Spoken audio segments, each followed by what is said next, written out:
All right, everybody, welcome back to the channel. This is Rob here at Smirking Gun Reviews. Finally here to talk about Dark Season 2. I was going to do this when exactly it came out, but it didn't come out until after midnight. I was thinking like Hulu, Netflix releases things at 11 o'clock. So I'm sitting there waiting for it to come on, and I woke up. I fell asleep waiting for it to come on. I didn't wake up until after 4 o'clock this morning. So here we are. So I'm finally ready, even though I'm a little still tired from waking up and watching it. So this is Season 2, Episode 1. It is called Beginnings and Endings. So full spoilers if you haven't seen this episode. Like you haven't seen it already, right? So I picked this because, man, is this a fucking haunting image. And I thought this was going to be easy to review, and it's not. It's just not. It's very complicated, and again, there's not enough in this episode to fill out a full, fleshed-out review for myself and the way I review things. So this is going to be brief, and so hopefully, this is why I kind of wanted to do, when I talk about doing live stream chats and the problems with binging things and things not coming out on a weekly basis, it's harder to get a community around something when all the episodes are released at once. So if anybody has any interest in having like live stream discussions about the series, the season, or single episodes, let me know in the comments section and maybe we can figure something out.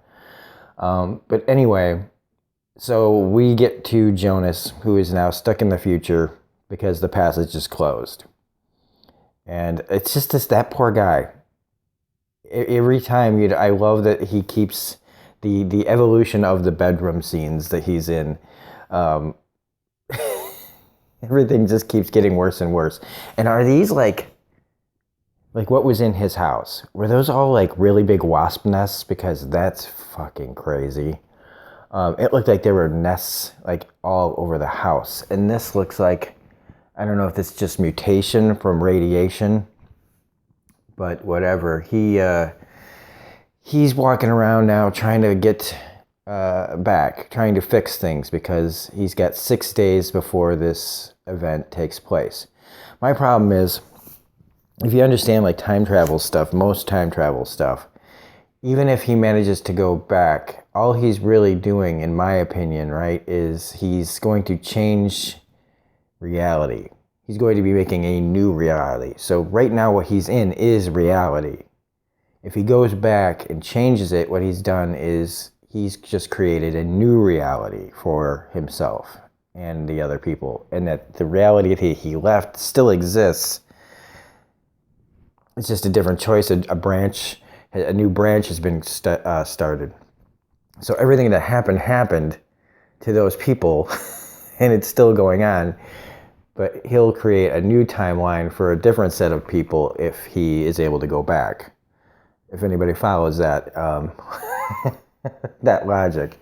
At least I'm going by logic from other things that have tried to change the past. I thought it was really a really emotional scene when his mother almost kills herself and then is introduced to future Jonas. Now see, this is the thing that made me wonder about the different realities, because how can he be there now as an older person if he changes things? If he changed things, then this never happened, unless he exists somehow outside of time, kind of like a Cable character. If you don't know who Cable is, he's an X-Men character, time traveler, who goes in and out of different time streams to change different realities. Basically, he's like his own walking multiverse. And he kind of exists outside of time. And I almost feel like Jonas is one of those characters. Also, the scene at the beginning of this with the pickaxe, holy shit. So Noah, there's like two Noahs? Or is that one of them a younger version of Noah? Because are they both called Noah? And this Adam guy that we get introduced to, Mr. Melty Face. Like I come from in America when you see Germans talk about scorched earth policy and making sure that everything is destroyed to start something new, we get a little twitchy. So my first instinct about this Adam guy is, uh-oh, another German is looking to blow things up. Now, that's just because the world has a long memory, and so when a character that happens to be German is written to discuss these kind of end of the world things, it's a good thing that this is a fictional story. Otherwise, we'd be having a different conversation right now. 1 second. Okay, so another interesting detail is that the deaf girl is all grown up, and now she's controlling, it looks like, the direction of the future. The other girl and them are both talking about the saying that's on the door, the Six Semper, I'm not even going to try it, and that there's nothing in there, and that there's nothing to do, there's nothing that they can do to stop it. There's nothing out there, and if you go out there, they kill you. So it looks like even in the future, people are trying to control things. Now, what gets that little girl to become the way she becomes is something we don't know. And another interesting thing that I was thinking about while I was watching this is how,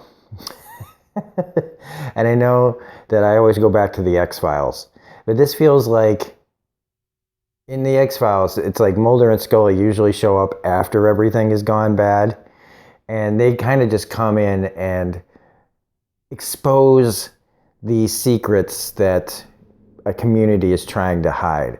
I feel like what we're watching here is the pre-arrival of a Mulder and Scully type. Like, before somebody comes rolling up and says, "What the hell happened here?"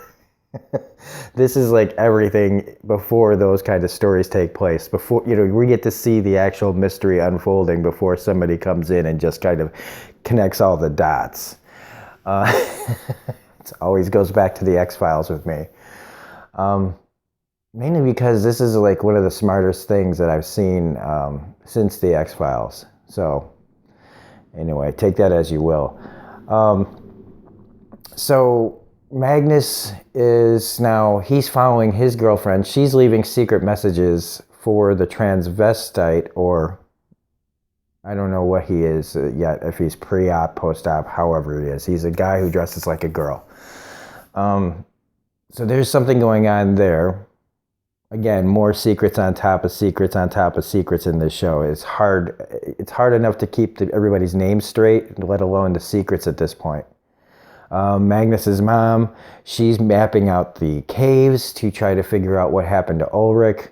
And her kids, they're thinking that she's gone crazy, but really, no, it's just everybody's dealing with their things in different ways. I do like that Jonas is at home. Whether or not he's going to stay home with his mother, I don't know. She was ready to blow her brains out, so hopefully he sticks around long enough to keep her from doing that. The scene with Jonas and the girl at the beginning, was that a scene from before he left? Is that just like this memory? I think they slept together, right? I think that's a memory he's holding on to. So he's trying to get back to the past so that he can stop everything from going down at the plant. What's interesting that we find out, though, is that the plant's closing. So they were planning on closing the plant and burying the toxic waste as they closed it down. So something between then and now, and I'm assuming it has to do with Noah, causes this accident. But why? Why does all this have to happen? Again, and that's why I get Americans get twitchy when a German, melty German-faced guy is saying that the end of the world has to happen. In order to build new fruit, we have to get rid of the old, which that's never good when you hear people say that. So all this hinges on what's going on with this group that's in these old pictures. Again, just a bunch that I don't know how I feel about that. But that's really all I have to say about this, because and the other thing is there's only 8 episodes. Did everybody know this going in? And because if it screams that this is the end of the show. So hopefully this has a pretty good payoff in 8 episodes, because that doesn't seem to me like it would be a continuing show, and that's just kind of Netflix's track record. But if they had a plan for it to only go for these 8 episodes, I'm excited to see what they're going to jam in here. So I hopefully, this isn't the review I wanted to make. I wanted to give a much more in-depth look at everything, but maybe I'm just not as smart as I think I am. Or maybe I just need more episodes for context. Like I said, reviewing last season was hard because they dole out the information very slowly. And so it's up to me to try to fill in the gaps and do more than a recap. But right now I don't really have much to go on because, again, just like shows like Lost, every time you answer one question, they give you like 5 more. And so in 8 episodes, they've got a lot of things to tie together. And I have a feeling that most of them aren't going to get tied up until maybe like the halfway point. So if you like this review, because this was a pretty damn good setup episode for the coming 7 episodes. So if you liked it, please hit the like button, comment, share, subscribe, all that jazz. Otherwise, this is Robert Smirking Gun Review saying it's going to be a busy day, so I don't know how many of these I'm going to get done. But I'd like to kind of savor this. So I'm not going to just fly through this. So if you've binged it, you already know what's going to happen. So please don't put any spoilers in the comment section. All right. So thanks a lot, and hope to see you on the next video.